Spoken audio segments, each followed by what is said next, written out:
Welcome in to this Wednesday edition of the Oxford Exxon Podcast. Chase Parham, Neal, McCready, Clark Ford Studio. We're going to talk about some stuff today, some topics. We'll let you know when we figure out what those are as we get to them. But it's kind of becoming the Wednesday show here throughout baseball season. There's only so many things that are going on in the sports world right now, but it's fine. We always fill time. We'll do that with you, hopefully, in an entertaining way. Well, they play baseball today. This weekend, and we're at the point of the year where they play, and then you figure out what that means, right? I mean, like this weekend, if they win 3 games, it's a different story. It could go anywhere this weekend. They lose 3 games, it's a different story. Yeah, so you're waiting on the games at this point. They will play tomorrow night. We'll know a little more. Then we'll know a little more. Then we'll know a little more. Then we'll go from there. And we'll go to Hoover and waste a lot of time. That's what we'll do. So that is what's on deck, but we'll hit a few things here with you this morning. The Oxford Exxon, Highway 6 West in Oxford, Blue Sky location. It is it's barbecue month at the Blue Sky. They got several different specials going on. If you like a drumstick, 79 cents on those. Leg quarters, $1.99. Barbecue sandwich, just $2.99. There from Blue Sky when you stop in. The rib slab, really good ribs, wet or dry, $16.99 for the full slab. And then a family meal, you get a slab and a couple sides for $19.99 with the Blue Sky here in Oxford. Blue Skies throughout Mississippi for that one. Lunch specials $5.69 and more. And again, come to you from the Clark Ford Studio. Right? Yeah. Just laugh at it. Something. We're coming to you from the Clark Ford Studios. Clark Ford's in Amory, Mississippi, 662-257-1900. Call that number. Ask for Corey Clark. Tell Corey what Ford product you're looking for. I'm sorry.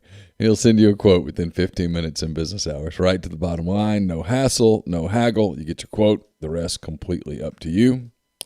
You can shop that quote around. You can do what I've done, what I recommend that you do, and that's hop into a Clark Ford today, 662-257-1900. Guest join on the Rafters Music and Food Hotline. Rafters Music and Food on the Square in Oxford. Great place to grab a burger or a po' boy. I'm distracted by the thread now. A burger or a po' boy. You got great appetizers, great beer selection, full bar, and more.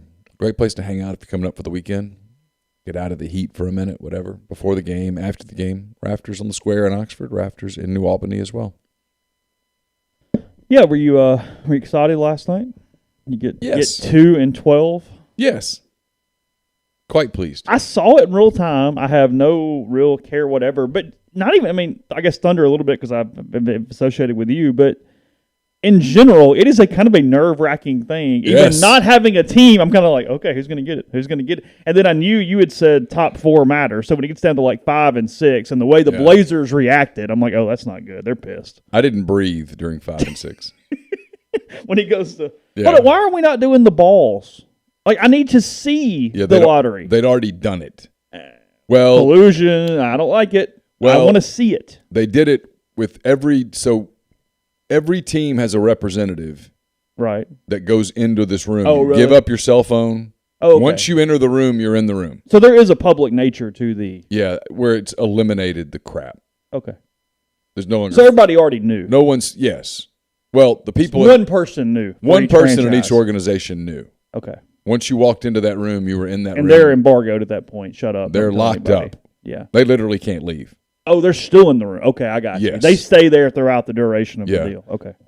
They did it at the big trademark thing in Chicago. So there's a gazillion rooms. And they went into one and had to be an interesting couple hours hanging out in there. No phones. That's interesting. You already know who won. You know who lost. That's interesting. Okay. It was also, you mentioned this, credit to them, it was the correct amount of time for a TV event. Yes, 30 minutes. We had a few things, we'll do some stuff, and then we'll get on with it. Yeah. As opposed to these, and I get why ESPN does it, but the 7-hour bowl show that is like, okay, can we just tell us who's playing? Yeah. We can do all this later. Well, last year the lottery show was an hour, and it was too long, and it pissed me off. This year it was just 30 minutes. 30 minutes is good. And it was fine. I was on the fields in Tupelo out at Ballard Park, and I was trying. You're watching on your phone? Yeah, and I'm trying to relay information to someone who's playing soccer at the time. Seems a little prohibitive. It was, yeah. They had a water break, and he sprinted over to. Did he really? But it was the first few picks. So it wasn't. So he saw. He knew 12. He knew 12, and we were prepared for 12. That was very statistically likely. 12 was likely, and everything stayed according to plan, except Sacramento. Yeah, jumped up, and they're going to squander the pick, so it's fine. And then did the Magic have the most balls? Who had the most balls? No, it was Magic, Rockets, Thunder, and somebody. Blazers. No, not Blazers. All had a 14 point whatever % chance to get the first pick. So why was it so whatever that's like Sacramento jumping up meant that someone fell out. I'm trying to remember who fell out. Portland was really Portland. Yeah, okay. Portland was really hopeful that this was going to be the draft that let them do something. And it's the thing when people talk about tanking. There's no guarantee that it works. I mean, not at all. I mean, 14.1%. If you finish with the worst record, you have a 14.1% chance of the first pick. I mean, that's not nothing, but it's obviously more likely that you don't get it. But does it discourage? See, the teams that tank are still tanking. And some of the teams that tank, and this is, you and I've talked about this before, just because someone has the title of president or general manager or head coach doesn't mean that they're good at what they do. It's just a title. The Kings suck because the Kings suck. The Magic sucks because they've made a bunch of really bad decisions. I mean, the Kings are potentially the worst run franchise in the 4 major sports. Yeah, I mean, they're in the race. They're the basketball representative for that race. For sure. But like, you know, the Knicks, for example, have made a lot of really bad decisions. The Magic have made a lot of really bad decisions. The Hornets have made a lot of really stupid decisions. It's hard. Winning a championship is really hard. Becoming a perennial title contender is very hard. And, you know, it's not coincidence that the smart people are the ones that... I mean, notice Pat Riley and Eric Spoelstra don't seem to struggle. Hey, we win with LeBron, we win without LeBron. Kind of know how to build an organization. Look at the Spurs. I mean, they cycle down, but they never just go bottom up. Kind of have smart people running them.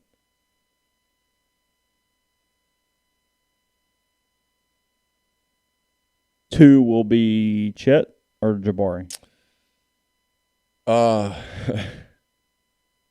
It's so interesting about this draft. Like last year, people tried to gin up drama with the draft, but everybody knew Detroit was taking Cade Cunningham. This year, I listened to 3 different people last night, NBA people who I respect, who know the league and know people. One said he thought Orlando would take Jabari Smith, the forward out of Auburn. Sure. One thought that Orlando would take Paolo Banchero, the forward from Duke. One, in fact, was emphatic that the Magic would indeed take Banchero because he's the one that made the most sense on a team that kind of has some pieces now. And then one thought, no, they would take Holmgren because of his ceiling. And by the way, mm-hmm. the Chet Holmgren takes are so inherently lazy. Just because he's a tall white guy does not mean that he's the next Sean Bradley. That is the stupid. If you've ever watched his game, no. He's not even remotely similar to Sean Bradley. He's much more Kevin Garnett than he is Sean Bradley.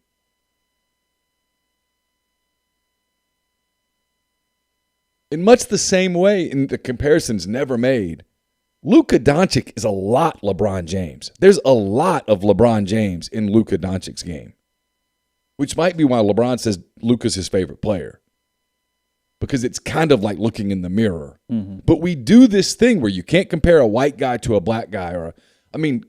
Kevin Durant is a lot of Larry Bird. Okay, yeah. You know what I mean? A lot.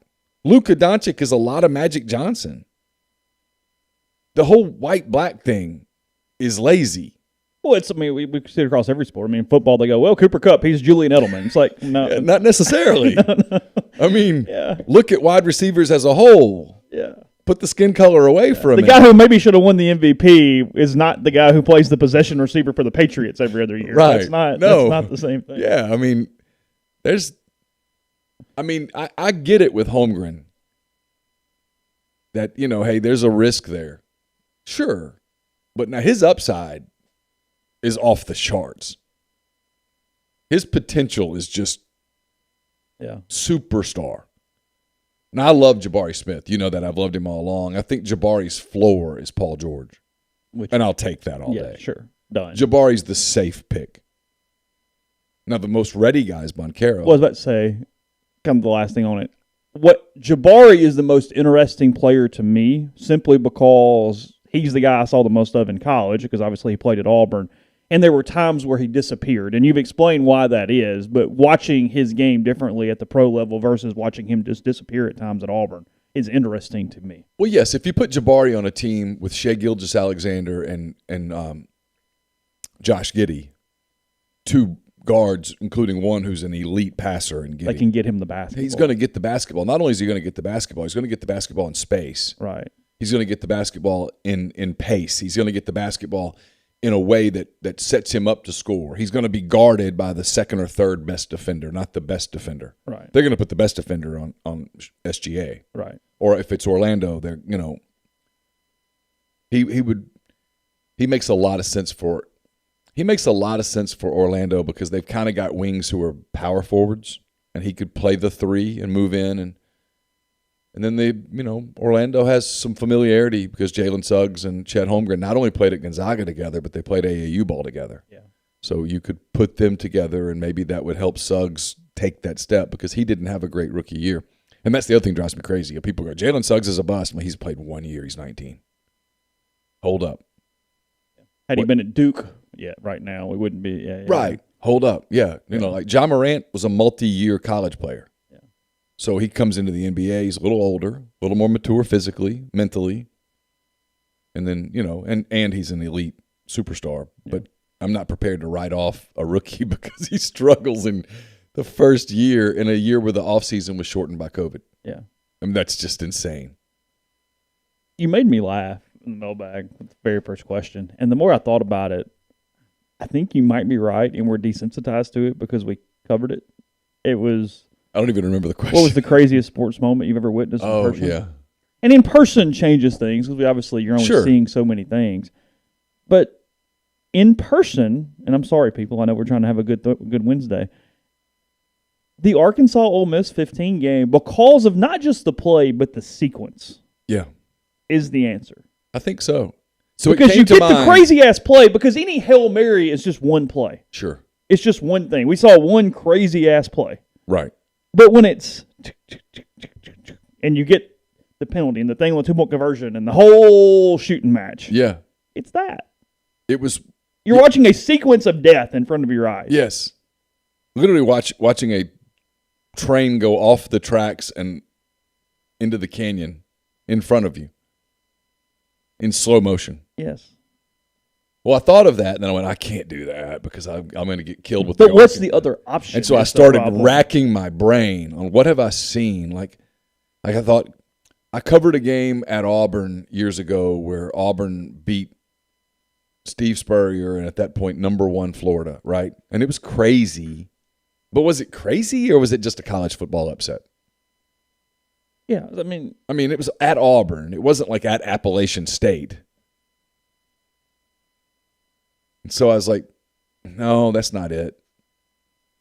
And I was racking my brain, like, what have I seen that's just crazy in person? Have I seen something nuts? Like even the South Carolina kid hit the half-court shot, but I'm like, it's in February. It's at the end of double overtime. Neither team's doing anything. And it's one play. It was one moment. Was it really crazy? Not really.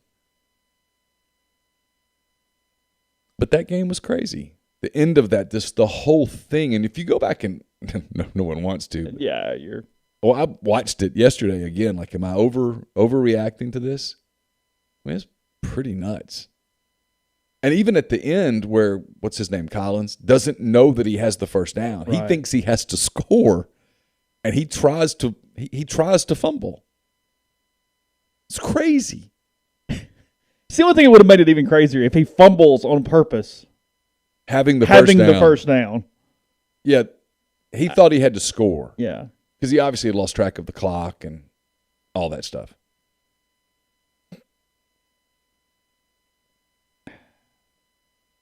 Yeah, like I thought about the Auburn play against Georgia a few years ago, that the ball that got tipped, but I wasn't there. So I couldn't say that I saw that in person.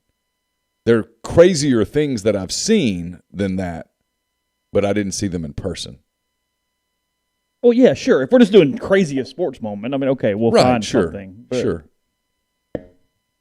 Do you guys?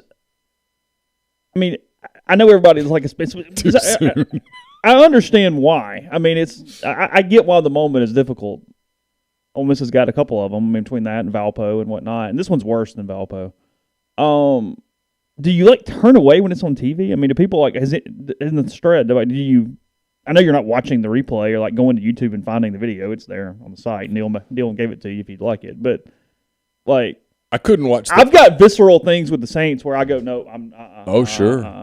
I'll turn the volume down. I'll do something different. I won't watch that again. I have a hard time watching the Bartman thing. Still, even with the time and the World Series and the whole deal. Yep. I'll catch myself turning away. Yep. Really? Mm-hmm.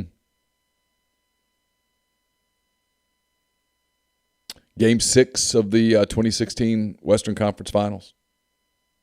Someone starts showing that, I'm like, I'm out. Nope.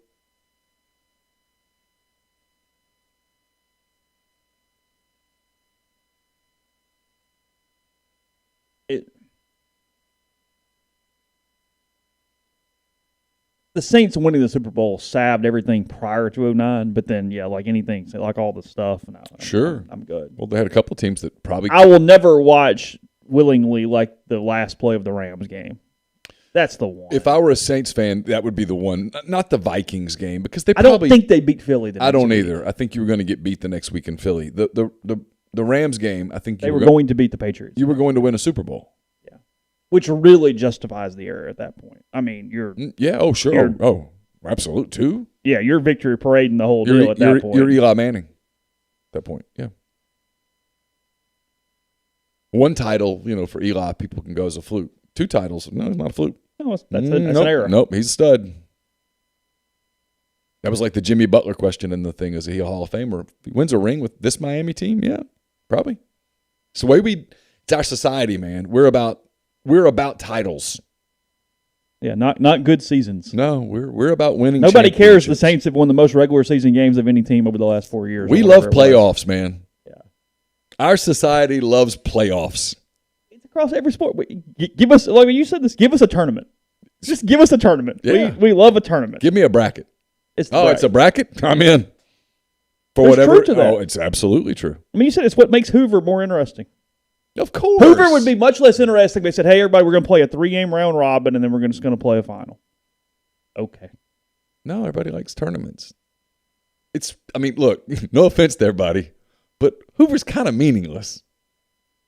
I mean, by Saturday, Hoover is completely meaningless, except for the fact that the teams that are left... There's a trophy tomorrow. Got through brackets, and they're playing for a thing. Yeah. Tomorrow, they're going to bring the little thing out. Yeah. It doesn't... I know people push back a conference title is a conference title. I get it.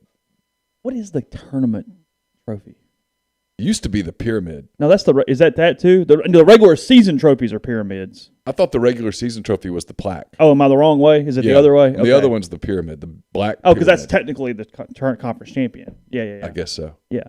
Like they'll give the same as a football or whatever it would have been. Yeah, you're right. They'll give the 2 division champions their little big plaque thingies when they first play. Yeah, that's right. So Tennessee, they do the Sankey will hand them the thing prior to their first game. Tennessee will get one, and then either Texas A&M and or Arkansas will get one. Yes, correct. If they finish with the same record, they'll both get one. Mm-hmm. They won't do a tiebreaker. No. The tiebreaker will be for seeding in the tournament. Right. But they'll both get a trophy thingy. That works people up, but everybody gets a plaque. I don't care. Yeah. I mean, anybody who cares about that is like, whatever. You're right. It's the pyramid for the tournament. Yeah. It's a very average trophy, but it's fine. We'll move on about our day. Yeah. It's all right. I mean. Of all things to get worked up. Well, I hate the Hoover tournament. Okay. Yeah, sure. Because ACC does that pool play stuff, and it's not as interesting to me. No. I understand why they do it. Pragmatically, it makes more sense. Sure. But no, what the SEC well, does. actually, pragmatically, it doesn't, because a lot of teams go, hang on, you want me to play 3 games? Yeah, Can I just go home today? Yeah. That's actually the negative there. The fun part about Hoover is watching teams where the coach wants to lose and the players are players. And they can't lose. They can't lose. And the coach is, over the course of the weekend, like, all right, good enough. You wanted to pitch? Pitch. I told you, like, he wasn't a bad pitcher, but Ray Tanner started Nolan Belcher like 4 years in a row in Hoover, and I'm like, okay, you're not even trying. Like, you went and found the least effective, most acceptable pitcher you could pitch today without making it look like you were tanking the game. Well, he was all but on record that he did not want. That's what he would do. He would find the one guy where his fans would go, "Oh, really?" But you couldn't go, "Hey, I'm blowing it on purpose." Yeah, like it wasn't the water boy, but you weren't throwing your dude out there. So yeah, never seen a coach look less unhappy after a first-round loss in Hoover. Well, occasionally you get 2 coaches going head-to-head, trying to lose and mad as it is progressing in a certain way. So, all right, we'll continue in a second. First about Community Mortgage, Oxford, Memphis, Soto County, and Chattanooga. All underwriting and processing is done in Memphis. So you're getting local underwriting and understands your market. Leader in condo financing, the float-down option, and more. You can find Jason at 662-234-2704 or JLOWE at communitymtg.com. It's camp season at Southern Traditions Farm, which is a 68-acre, 32-stall, upscale equestrian training and boarding facility in Canton, Mississippi. They've got 2 sand rings, a grass ring, miles of wooded trails. There's a lot to be offered at Southern Traditions, including horseback riding offerings from beginner lessons with trainer Susan Walt to buying your first horse, competing at nationally recognized competitions. Get in touch with them if you're interested in any of that or the camp season, which starts May the 30th. It's 8:30 to 2, Monday through Friday, throughout the month of June. Southern Traditions Farm on Facebook or Instagram is the way to get in touch with those guys. We're also brought to you by Bell & Grove. Bell & Grove is based out of Chattanooga. It's a logistics provider with more than 35 years of transportation industry experience. They specialize in domestic freight movement throughout the continental U.S. They can navigate through supply chain issues while also leaning on their partner carriers to get the most competitive rate possible for their customers. They can help design a custom solution for customer shipping needs. Whether your business is in need of moving a truckload, a partial shipment, or a flatbed, Bell & Grove can accommodate you. They also provide both air and ground expedited services for customers who need to move product quickly. For more information, call Daryl Oliver at 865-672-6557. Don't just accept what you see, but imagine something new. Step forward and chase after a better version of yourself. Every day, Corinth Dental is helping people reinvent themselves. One smile at a time. Dr. Bubba McQueen, Dr. Jenny Beth Hendrick are devoted to restoring and enhancing the natural beauty of your smile using conservative, state-of-the-art procedures, including Invisalign. These clear aligners are the virtually invisible way to improve your smile. So call Corinth Dental today for a no-cost digital scan of your teeth and let them show you the way to a straighter, healthier smile. 12 months, no interest, no down payment. Financing available at corinthdental.com. I'll be taping the Peyton Chatney Show later today. At least that's the plan. And it's brought to you by The Rogue. It's your destination for fine men's clothing.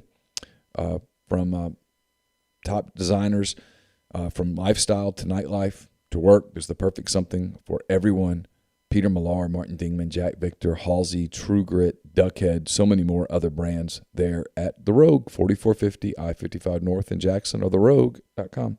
I guess it's brought to you by G&M Pharmacy. They're on South Lamar in Oxford, 662-236-2222. Remember, the med packs are becoming increasingly popular, especially for those helping their parents manage their medications. And we're talking about med packs are basically monthly pill planners. They're prepackaged by the pharmacy by date and time. Each morning pouch is followed by an evening pouch and so on. The guys over at Tyson Drugs have been offering med packs for over a decade. They're now available to the Oxford community as well through G&M Pharmacy. Again, on South Lamar, you can give them a call to get started or to transfer your medications. That is 662-236-2222.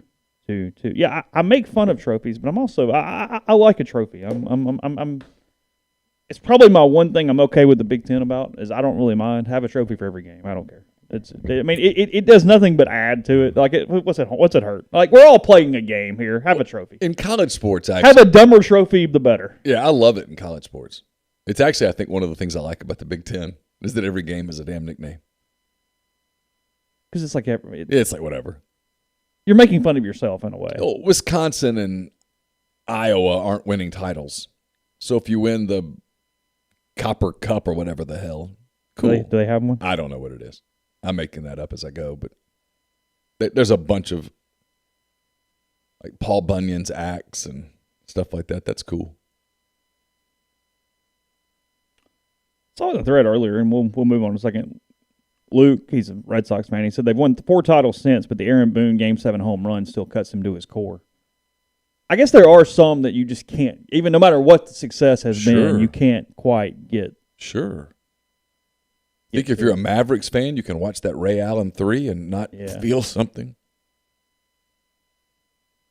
Of course.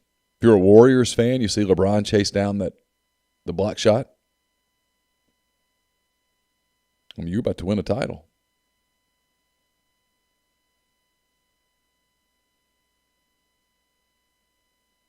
You're a Warriors fan and you see Kevin Durant tear his Achilles in Toronto. Oh. You realize it's over right there in so many ways. I saw the picture last night. I guess somebody put it out because of the last time that the Sonics, Thunder, whatever, the organization had the number 2 pick. They turned those into Kevin Durant and Gary Payton. But seeing KD in the Sonics jersey, like the uniform, I kind of forgot. Like, it was kind of like, whoa. Like, he played his first year there. Yeah, that was a thing. Like, I really kind of thought, ooh. And then Westbrook was drafted by the Sonics, but he never played for the Sonics. He was. Because he became the Thunder. Okay.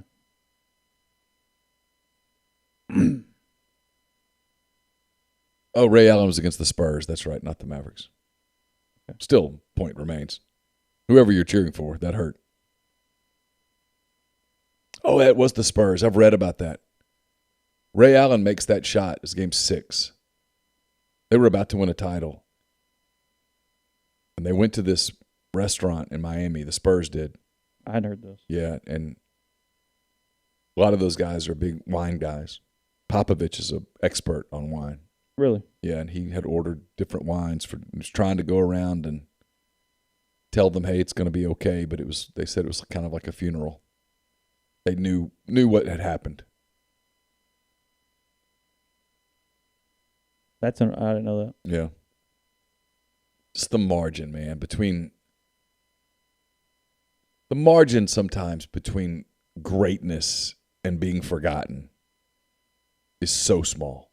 Well, look, this is sports, and I've got golf on my brain a little bit because I answered your question in the mailbag this morning, and it's PGA Championship week. I'm kind of there, but it's also potentially nothing you control. You only control a certain percentage of whether you or your team becomes great.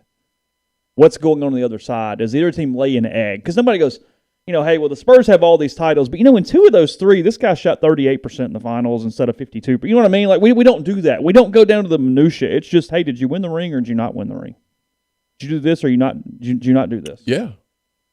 Because, like, Kyle Porter, a golf writer for CBS, he had a stat a couple days ago where Rory McIlroy lacks Augusta from the career Grand Slam. It's become this big mental thing. He doesn't play well when he gets to contention. It's whatever.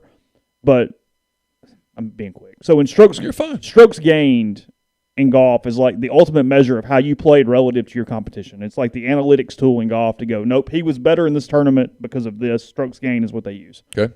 So Rory's strokes gained at Augusta in 2021 was considerably higher than Tiger's in 2019. He just got beat. The rest of the field did certain things. So the point is, any sport, golf, basketball, whatever, what everybody else does dictates your legacy as much as what you do. There's only so much you can do, and it also credit to what makes people great. Kobe, Jordan, Woods. Sure. Because they transcend and overcome that to a level that it doesn't matter because they're just that damn good. Sure. Everybody else is very relevant to their surroundings and their environment as much as anything else. Sure. The other guy's trying too. Yeah. I mean, poor Alidar, right?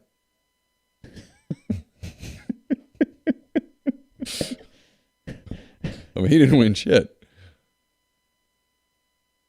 But no, I mean, you're right. I mean, look at the players in the Jordan era. Look how good those players were. Those guys didn't win a ring because of Michael Jordan. How many rings does Kobe Bryant win if the Spurs aren't what the Spurs were? 8? How many does LeBron win if he plays on a different team early in his career?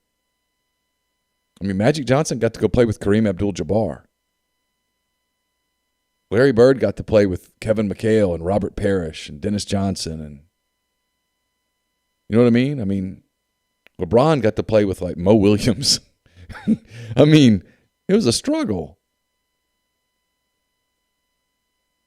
And so, I think one of LeBron's greatest accomplishments was taking that Cleveland team to the finals against the Spurs when it was just him and some dudes.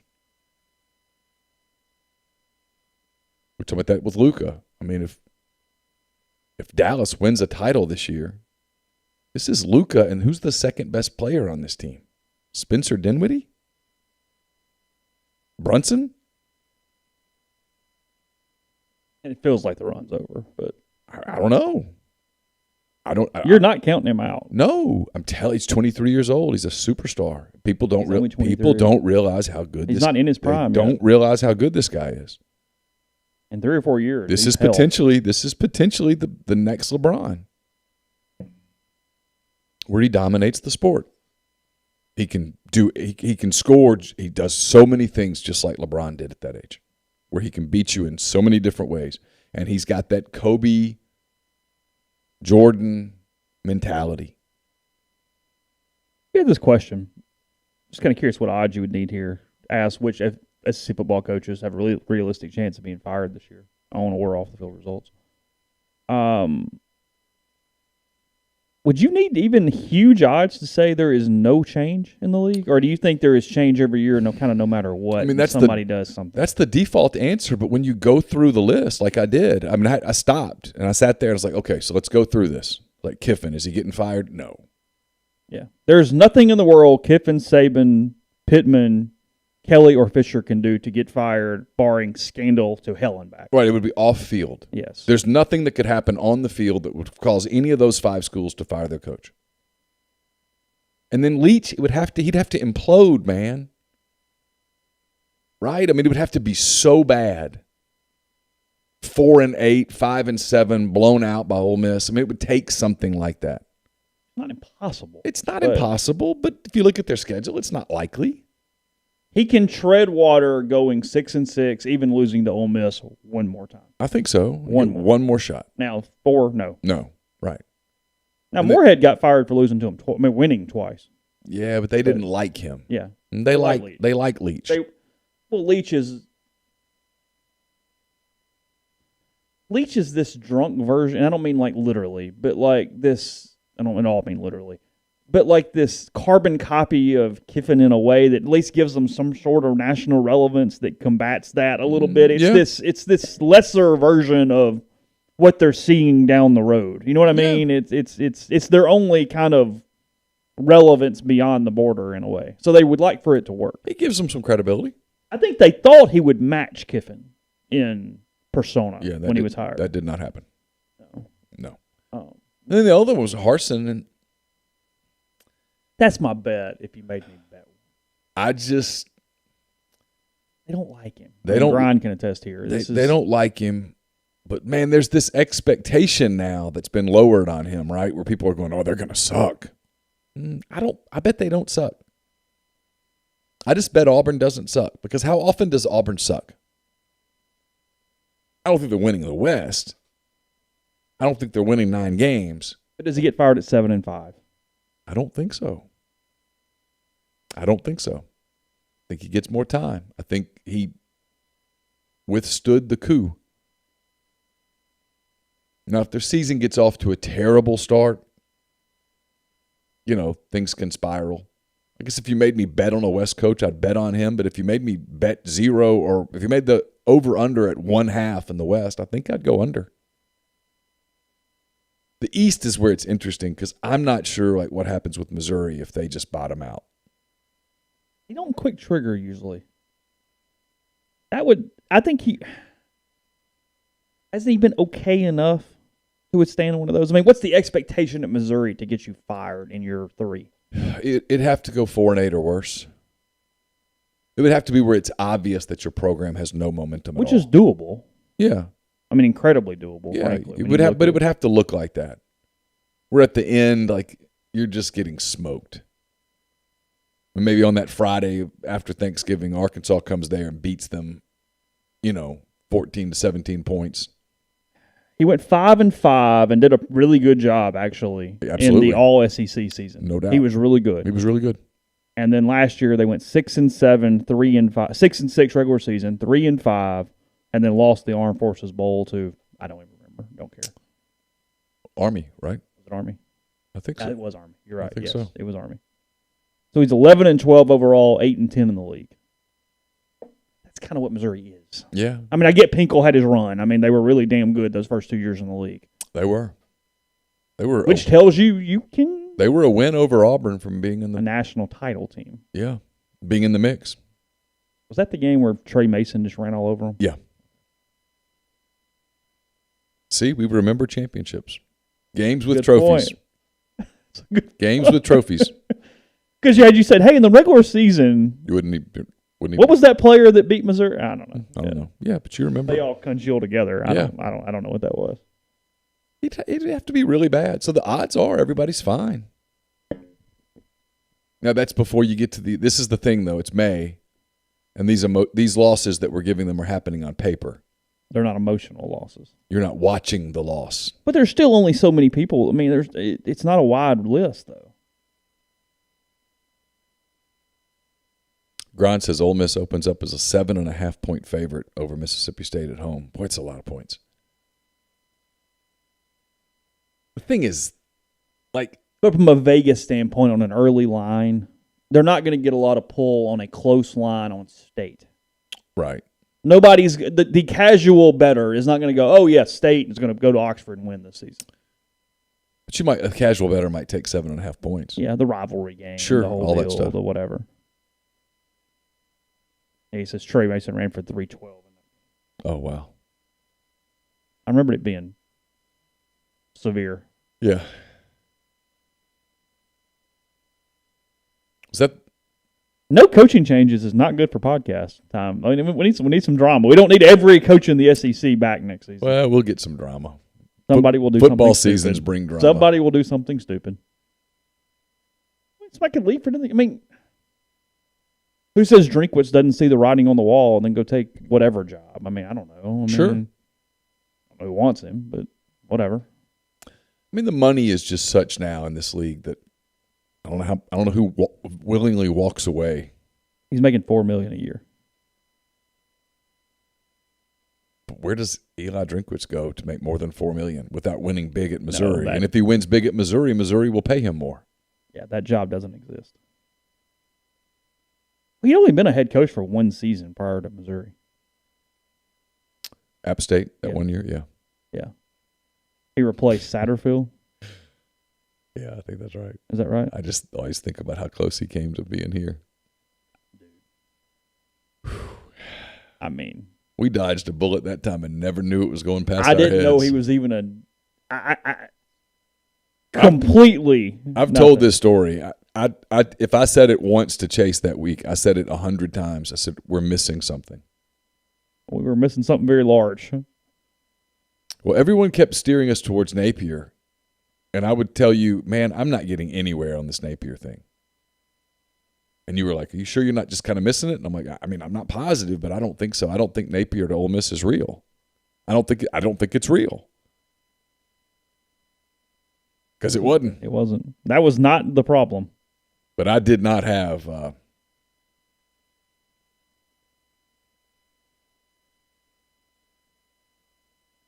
mean, he was number 2.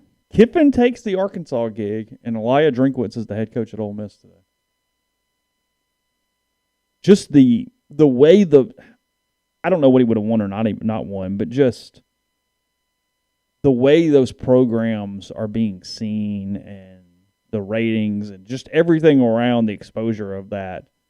If Drinkwitz is your coach versus Kiffin, and Kiffin doing what he's doing at Arkansas. Oof. Yeah. It's hard to frankly even quantify it. Because Drinkwitz's shtick that kind of even works there wouldn't have worked the same way here. No.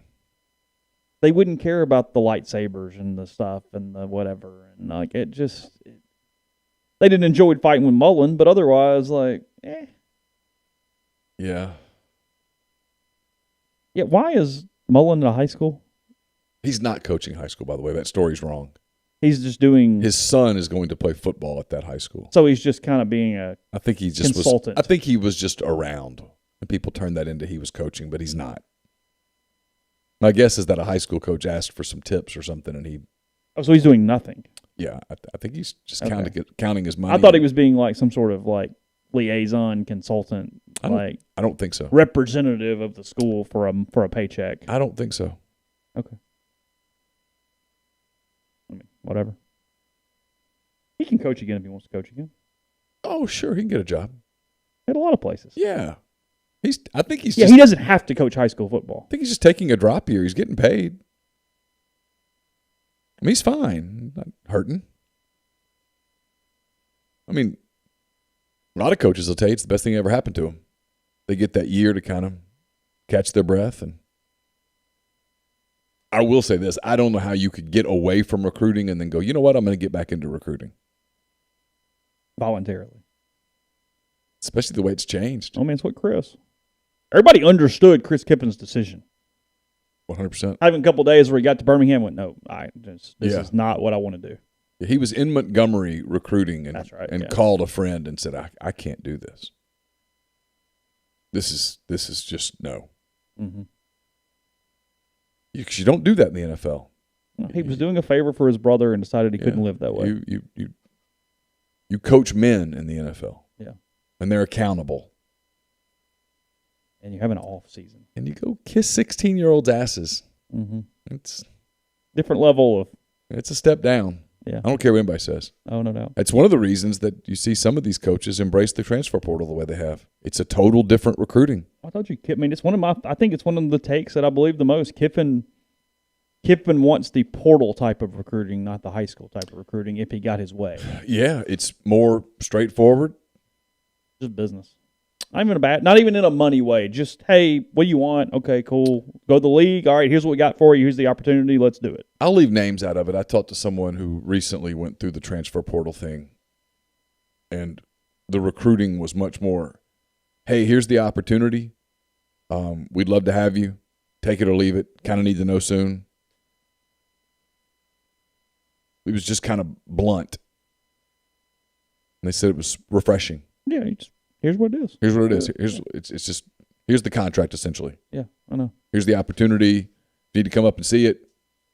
Come on. Great. Cool. But we got to do something because if it's not you, we're going to take the next guy. Mm-hmm.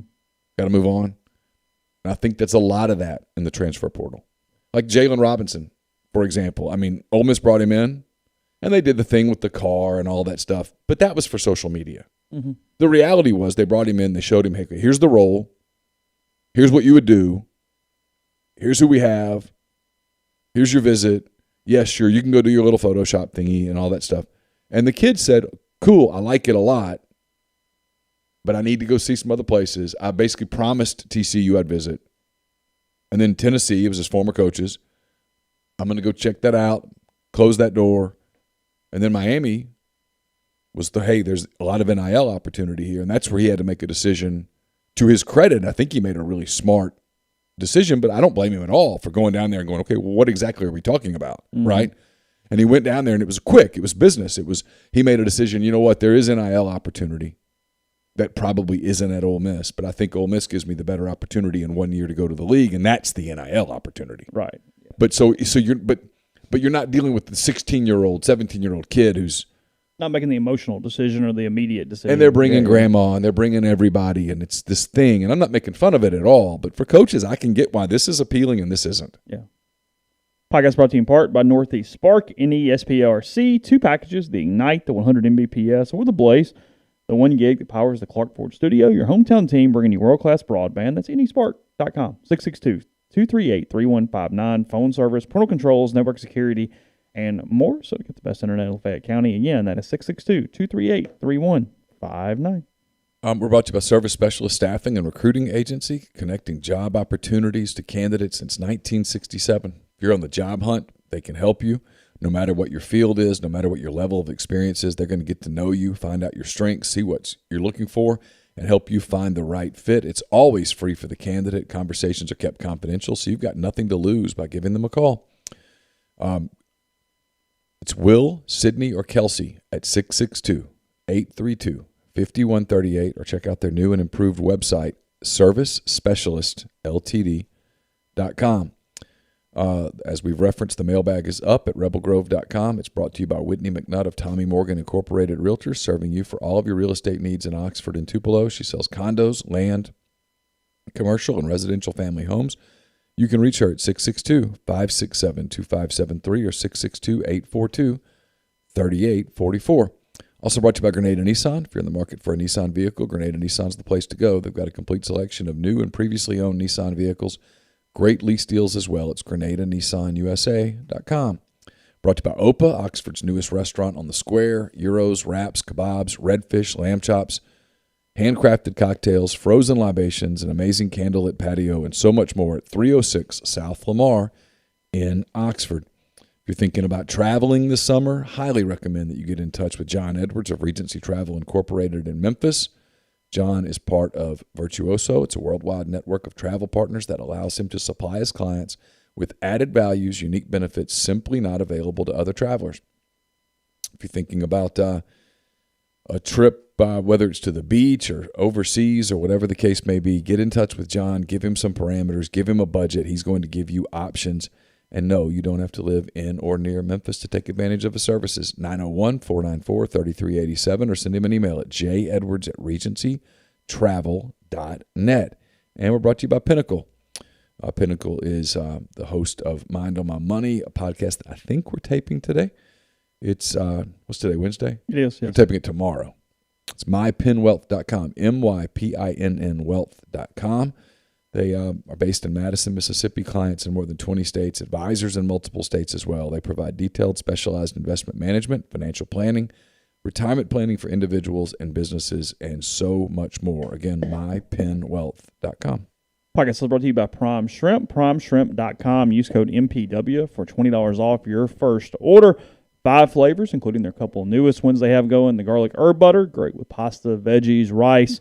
Turn into a shrimp scampi or pair it with steak if you so wish for that. And then Simply Shrimp, where it is unseasoned. You can play chef. You can do whatever you want with it. Maybe you got a kid who doesn't necessarily want some of the flavors. You can make it what they need it to be for a great lunch or a quick dinner as well. So again, it's shipped straight to your door, restaurant quality shrimp. Again, primeshrimp.com. Money back guarantee if you don't love it. And again, code MPW for $20 off with primeshrimp.com. Let's see. Interesting little NBA thing my son just sent me. The Rockets admitting that they're open to trading out of the 3, which tells you that they don't feel like whoever it was they wanted is going to be there at 3. Interesting. Because you thought the top 4 would just take whoever was left. I kind of thought there were 4 guys at the top of the draft that everybody was a consensus, but I think Houston looked at it, and I think Houston really wanted Jabari Smith if they can't have him, and I don't think there's any chance he falls to 3. They might look to make a move. Houston's problem is they don't have any assets. Oklahoma City basically owns all their assets down the road, so they're going to have to do it through free agency or trade out to get assets. The Harden trade did not go well for them. The Westbrook trade did not go well for them. They're in complete reset mode. With nothing to reset. Nothing to reset, so they're going to have to do it a different way. Good luck. What's the way? Free agency. Which is? Well, they can do it in Houston because you can get free agents to come to Houston that won't go to Oklahoma City or Memphis, for example. That is a problem. Sure. The markets and the places. Sure. And however you want. Sure. It's why if you're a Grizzlies fan, and I know a lot of people in our audience are, the Giannis Antetokounmpo winning a title in Milwaukee and then signing a long-term deal in Milwaukee was great news for the Grizzlies.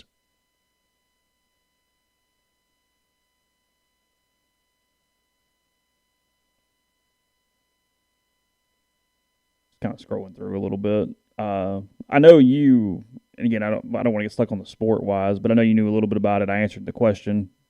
Where do you stand on independent contractors in general being told they need to stay in one place? In general, I don't like it. With the PGA Tour, it's a different animal. Your answer was really good. I agreed with it. If you're a young player, yeah, there's a lot of financial. You could look at that and go. I mean, throwing a ton of money. You could go, I could make a lot of money. But I don't know that if you're a young guy, alienating the PGA Tour is particularly smart. I mean, look, in a way, you and I are independent contractors, and we can't go work for 24/7 today. No. I mean, it's the same. It's on a much smaller scale, but it's the same thing. Yeah, I mean, I guess I could. Wouldn't go over very well. Well, and it's not going over well in the PGA offices there in Ponte Vedra. It's a problem. Look, as I wrote, because I do think people forget the golf part. I get that that's a very small niche audience. I do think a lot of people are interested in just how far and what Phil Mickelson's year has looked like from PGA champion at his age to, I mean, he's basically the Arnold Palmer of his generation in a way, to being blackballed in a complete non-entity as his title defense would have begun this week at the PGA Championship. I mean, it's this week, tomorrow. I thought it was so odd that he wasn't in Augusta. And then as the weekend progressed, I was like, whatever. Because there's all these other dudes. He's not Tiger. No. There's only one Tiger. That's it. So, like I said yesterday, the commissioner of the PGA, when Tiger started defending him, he went, "Oh yeah, all right, we can go ahead, Tiger." And now, look, that makes sense for Tiger. He's doing what he absolutely should do. He is the PGA Tour. Yeah, he's not going to go chase the Saudis' money. But no, I mean, Tiger can do what Tiger wants to do. But like you said, there's one Tiger. I mean, it's going to go to court. Because this this other tour, this Saudi-backed tour, is not going to give in at all. They're going to, but here's the catch: they've got to get top 20 players. Nobody gives a crap if they pay Lonto Griffin $60 million. Who cares? You want to see the best players play. You don't care about the random player play at that point. I mean, you just don't. So it's going to go to court. It's going to end up being some sort of antitrust thing. If the PGA Tour suspends the players who go. If they actually prohibit their participation on the PGA Tour for playing in this Saudi-backed tour. And right now, are they actually prohibiting it? They have told them they're not giving them releases. Okay. They are telling them they will be punished if they go play. Gotcha. The first tournament's not till October, so we haven't actually gotten there yet. Gotcha.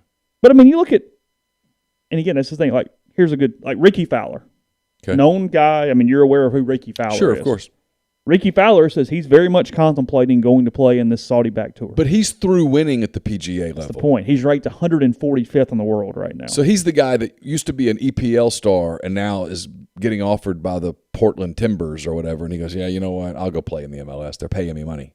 And he's using if this puts pressure on the PGA Tour to be better, and competition's great, it's like, okay, if you're ranked 12th in the world, you're not doing this right now. No, I mean, you're doing this because you barely have your freaking card on the PGA Tour. Well, he can go make more money in Saudi Arabia. They'll pay Ricky Fowler. He would be a godsend to the Saudi-backed tour. Well, that's what I'm saying. They'll pay him more money than he's going to make on the PGA Tour because he can't win. Yeah. But that's different than Colin Morikawa going, okay, cool. Dustin Johnson going, you know what, I'm going to go play. Most of those guys are like, no, they're just going to keep doing what they're doing because they're making mint, and they're preserving their legacies. Some of these guys, when they're 60 years old, want to come back they want to go back to Augusta and, hey, you're going to let me hit a day, come to the thing. You're going to honor me. I mean, that's the part about Phil is what happens to Phil 20 years from now. Is he forever blackballed?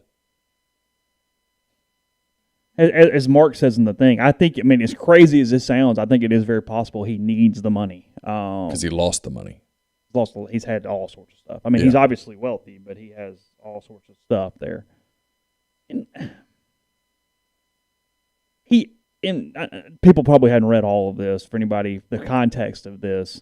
He called the Saudis scary MFers, but said despite their poor human rights record that the money that they have is finally given leverage over the PGA Tour.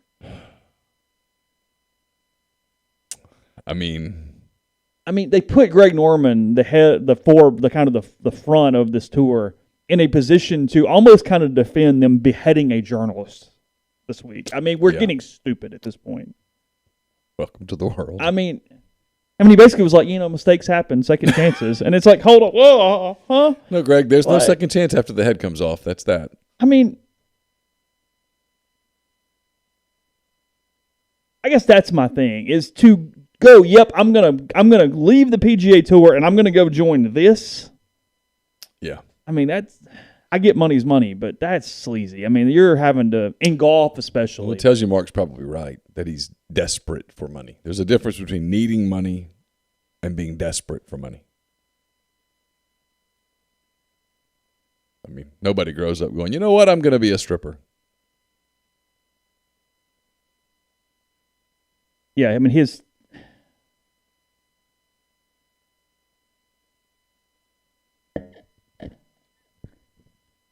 says Norman here. This is amazing. This is the head of PR for a golf league who says this, discussing the beheading of the journalist. Everybody has owned up to it, right? It's been spoken about from what I've read. Going on what you guys reported, take ownership no matter what it is. Look, we've all made mistakes. You just want to learn from those mistakes and how you can correct them moving forward. And then as Jeff Shackelford says, hard to correct when the body's never been found and was dismembered with a bone saw, but sure. And then it says, I got a lot of messages, but quite honestly, I look forward. I don't look back. I don't look into the politics. I don't look into the politics of things. I'm not going to get into the quagmire of whatever else happens in someone else's world. I heard about it and just kept moving on. Hang on, we're gonna tie our boat to that. Hold on, like what are we doing? It's kind of like when OJ makes fantasy football recommendations on Twitter. Come on. You're pretty good big picture, just sports landscape. Does tour have any chance of actually catching? No. You think it dies on the vine? Yes. Because none of the top 50 players are going to actually play it when they get down. No. Going to play on the PGA Tour. Yeah. That's where the prestige Brooks Koepka is. and Jordan Spieth and those guys are going to go, nah. No, of course not. Why would they? Sacrifice your standing over there for this. Bryson contemplated it to an extent because they offered him like $150 million. Which would make you contemplate it. But the fact that he turned it down tells you a lot. Or he hasn't jumped, at least. I don't know that he's publicly said no, but it appears he's saying no. He's not playing a PR card for him right now. No, that in fact probably was a final straw. It's interesting from the standpoint the PGA Tour does at least acknowledge it as a threat, which they typically don't do. They kind of go, yeah, go play wherever. It's fine. We'll see you. And we'll give you 2 or 3 or 4 events to go, Like on the European Tour or whatever. They have a pretty good partnership with them, but, yeah, across anything. I mean, like Jordan Spieth, from time to time, will go play like the Australian Open. I'm like, okay. Right, sure. Yeah, sure. Go have at it. He'll go down there and play for a week. Yeah. No, Plus, it's also a little bit of like a little ego, and hey, you guys are being like, no, okay, we're telling you no now. Yeah. What's interesting? It's fascinating. I didn't know all the details on it. Yeah, it's just from a sports legality standpoint, it is fairly interesting. I think that's probably the word for it. I mentioned this to you before we started, just some sports headlines out there. Matt Harvey, he's on a minor league deal with the Orioles. I mean, his career is in a really bad spot anyway. Yeah. But he suspended 60 games for oxy distribution because he was involved in the Tyler Skaggs situation where he admitted to delivering drugs to Skaggs prior to the incidents. Yeah, he was not on the trip to Texas, but he had been involved in a drug transaction shortly before that trip. I think he told the story in court of when he heard the news. I think he flushed pills that he'd gotten at the same time Skaggs had gotten pills down the toilet. Yeah, it was really. Yeah, I don't think that's. I mean, that story didn't get a lot of attention that I kind of thought it would. It really didn't. It was a really dark trial that kind of showed an underbelly of, at a minimum, the Angels organization and probably baseball as a whole. What those guys go through just to stay on the mound.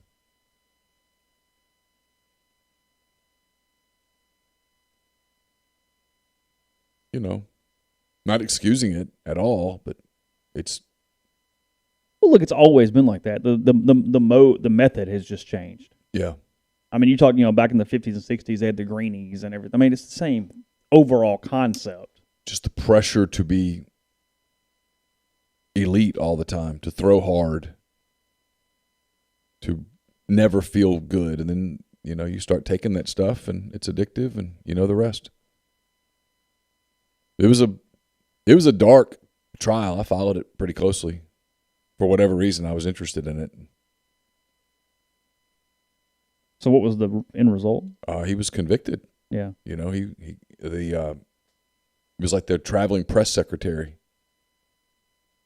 He was the one that supplied the drugs to Skaggs, not knowing. Obviously, he did not know that what Skaggs took was laced with fentanyl. Right, of course. And so the next day, when they started investigating, he covered it up, or tried to.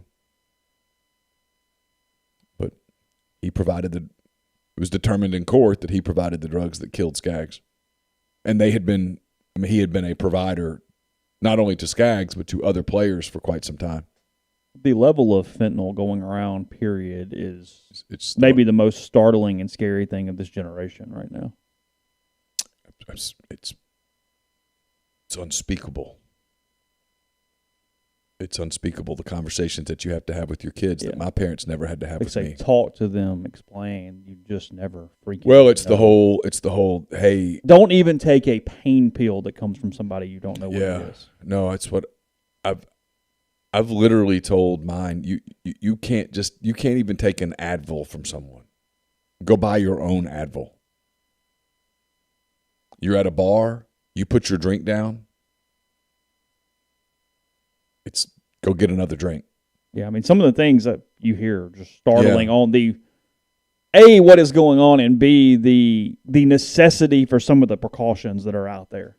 Yeah, well, there's evil out there. It's evil. That's what it is. I mean, there was a victim here in Oxford not so long ago. Was it about a month? Yeah. I mean, that was tragic. Beyond tragic, actually. It's not a word. Worse than tragic. I don't know what the word is, whatever that word is. And, yeah, you hear these horror stories, and not just in college towns, everywhere. But there's a black market. I don't remember when I was that age. I guess we're going down a dark little hole here. We won't go far. I don't remember that being a thing when I was that age.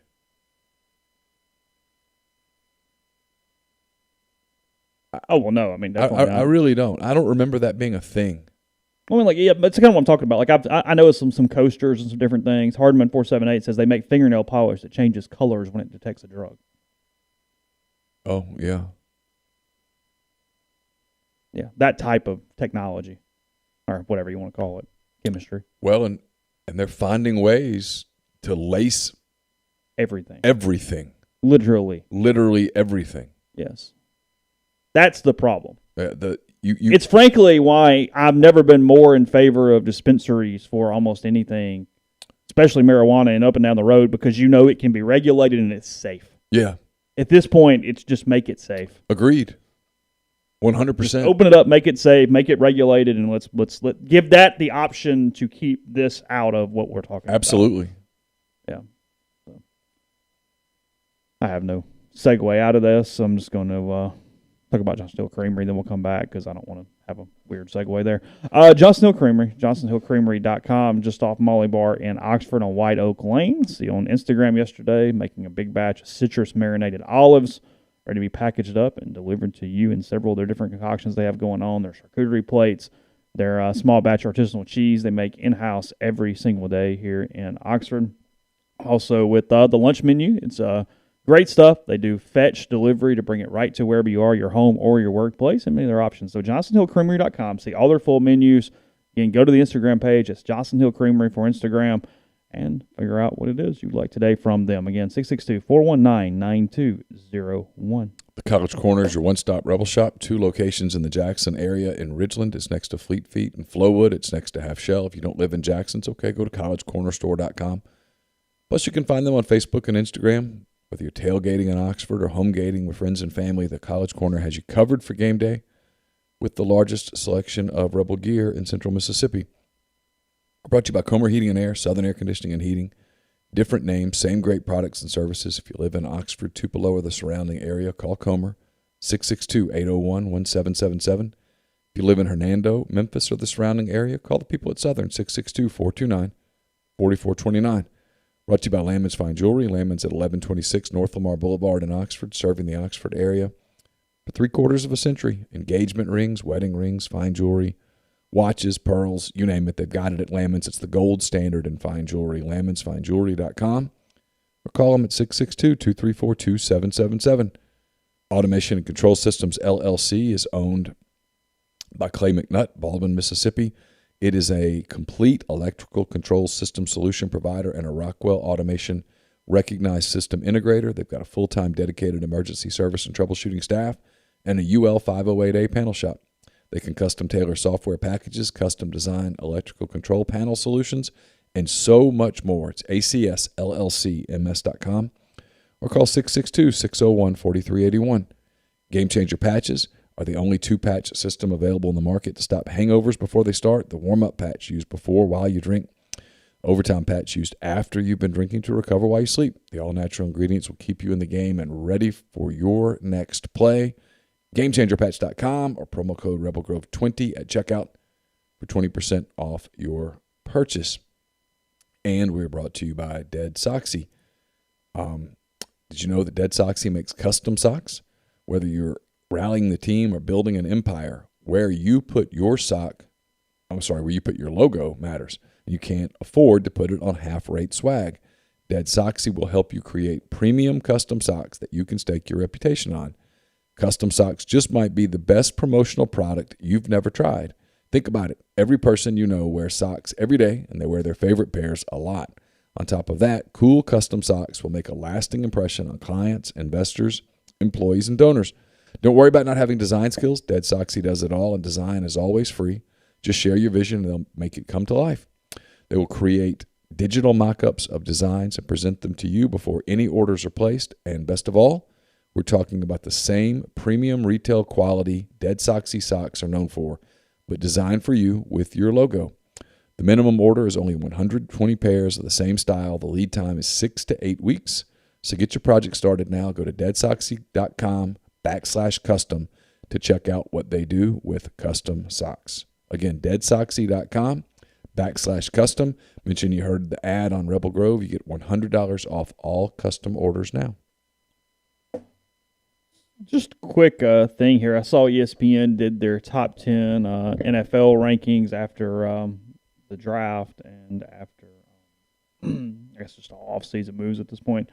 Top 10, Buffalo at number 1 is where they have the Bills. They have the best team in the NFL coming into the season. Okay. They have the Rams at number 2. Okay. They have the Buccaneers at number 3. That felt a little high. I know they're good, but I don't feel that. That's high. The quarterback's 45 years old. If anyone can be. I mean, he is, but he's 45. Chiefs at 4. Packers at 5. Okay, hot take. Yeah, Chiefs at 4 is too high. You think they fall this time? Yeah. They don't suck, but they fall. Yeah. Chiefs at 4 is too high. The AFC is really good. Really good. Which is the problem. Their division is really good. The AFC West is better than it's been. It's all 4 teams are very competent. Yeah. Broncos, Raiders. That feels high to Chargers. me. That feels high to me. They might have to go on the road in the playoffs, and I'm not convinced they can go do it. Packers at 5 feels high. It does feel a little high. They're a weird franchise. Here's what they have. They're the opposite, though, of the Chiefs, right? That the division is so easy that you're going to have a draw. You're going to get opportunities. Bengals at 6. It's low. You think it's low? I know it's low. Chargers at 7. I don't have a problem with that. It was maybe a year early, but yeah, that's. People forget, man, the Bengals were 3 minutes from winning the Super Bowl. Yeah, sure. They don't lose anything. They're much better on their offensive line than they were a year ago. No, they did good work. I mean, they've got to figure out Jesse Bates and his situation in the secondary. But otherwise, that's a pretty solid team. Cowboys at 8 is too high. Way too high. Because we just don't believe What are we doing? Yeah. They have them at 8. Niners at 9.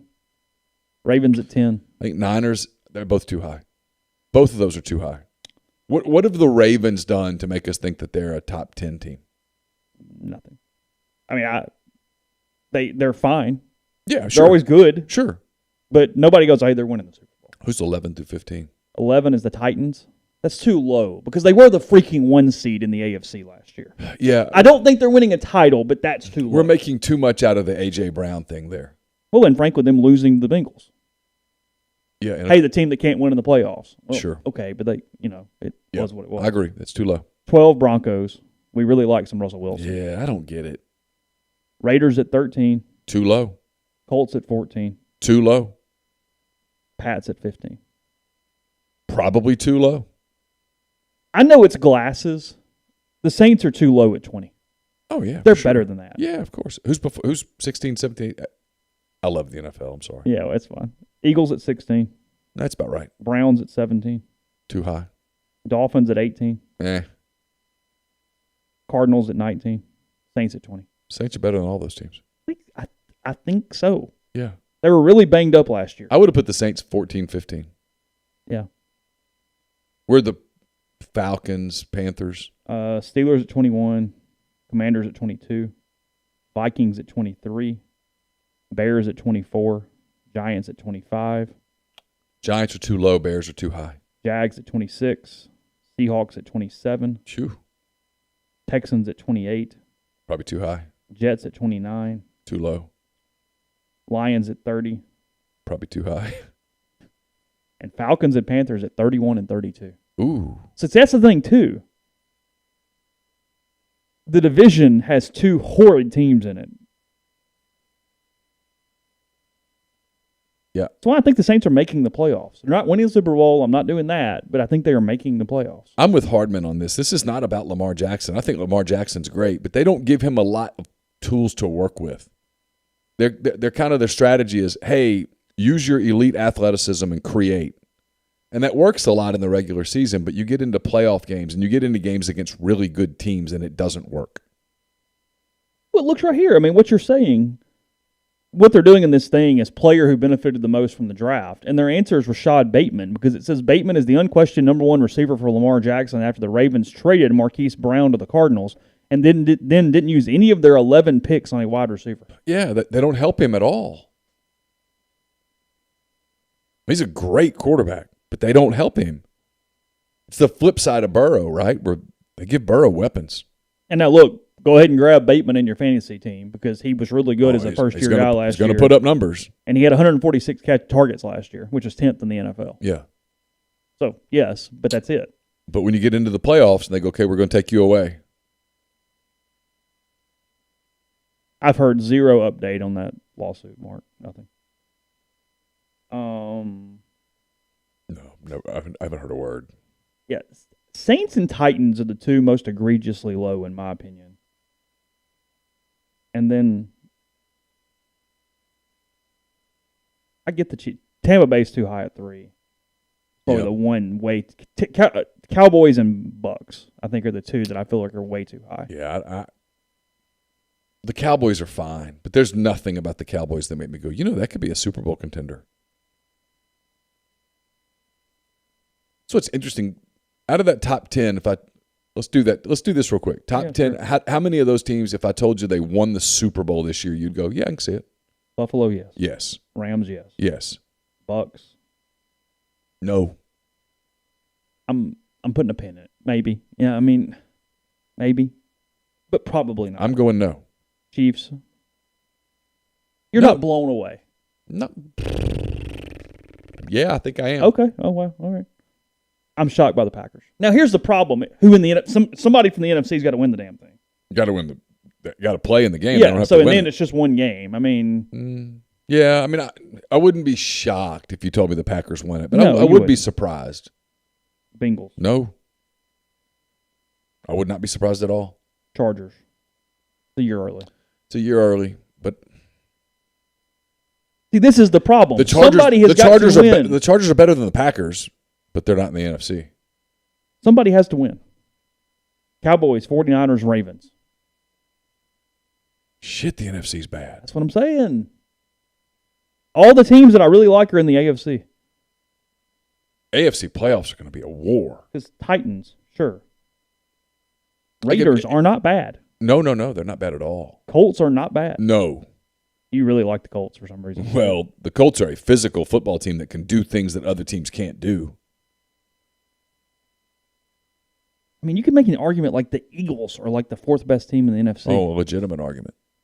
And we're in the middle of the league now. I mean, this is what I'm saying. I don't see how the Saints missed the playoffs. I don't either. I don't think they will.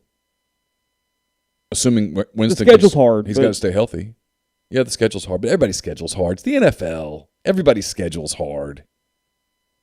Yeah, there's not many weeks where you go, oh, yeah, W. Yeah, you don't go, hey, come on. Yeah, you don't play Northwestern State. You're playing pros. Yeah. Everybody's good. Look how hard it is to get drafted. Because we don't really know what they are. We know the defense is pretty good for the Saints, and again, I'm going Saint-centric for a minute. But that's all right. In 2021, Thomas missed all 17 games. Winston missed 10 games, and the top four offensive linemen missed a combined 32 games. So offensively, what they were is not what they are, if they even stay a modicum of healthy at this point. And then I don't like anybody 21 through 32 at all. So, yeah, I mean, I mean, somebody from that group will jump up and be better because they always are. But well, like if you tell me the Commanders or the Giants won some games. Yeah, sure. Yeah. I mean, I'm not saying they're contenders or anything, but Wentz is in Washington. Is that where he is now? Yeah. Yeah. I want to like him, but it just doesn't. The Steelers spill over. Yeah. They're at 21. Well, they're in a tough division. Yeah. Well, here's the thing with Cleveland, too, is like what's going to happen with Deshaun Watson? Mm-hmm. I mean, he's meeting with the NFL this week. Are they going to suspend him for 8 games? Right. And then that's that. That's that for the year. Mm-hmm. Is Baker still technically a Brown? Technically, yes, right? I mean, you couldn't play him at this point, right? No, Hardman's right. The Saints quarterback will prevent them from winning big, but he can get them to the playoffs. That's what I'm saying. They're in a way, they're the NFC version of the Titans. So we're going to do this thing with the NFC favorites, the Packers or the Bucks. Yeah. The problem with the Bucks is 2 quarterbacks that are over 40. And Green Bay just doesn't win in the playoffs. And Brady's 45. Because of the division, if you want to do the long shot money, it's the Saints. I think so. If you want to just, again, they're not going to the Super Bowl. I understand that. I'm saying, though, if you want to take the big flyer, they're the flyer. Frankly, I think the flyer might be Philly. Yeah, one of those. That's fine. Or Arizona. You count on Jalen Hurts to win a title. Yeah, I know. Sorry. Cardinals and Kyler Murray get it all worked out? They appear to at least be at the dinner table they're together. Good now. And the Niners are going to go with Lance, or have they kept Garoppolo? Where is Garoppolo now? Oh, where did he go? Has he gone anywhere? Surely. They are playing Lance, yes.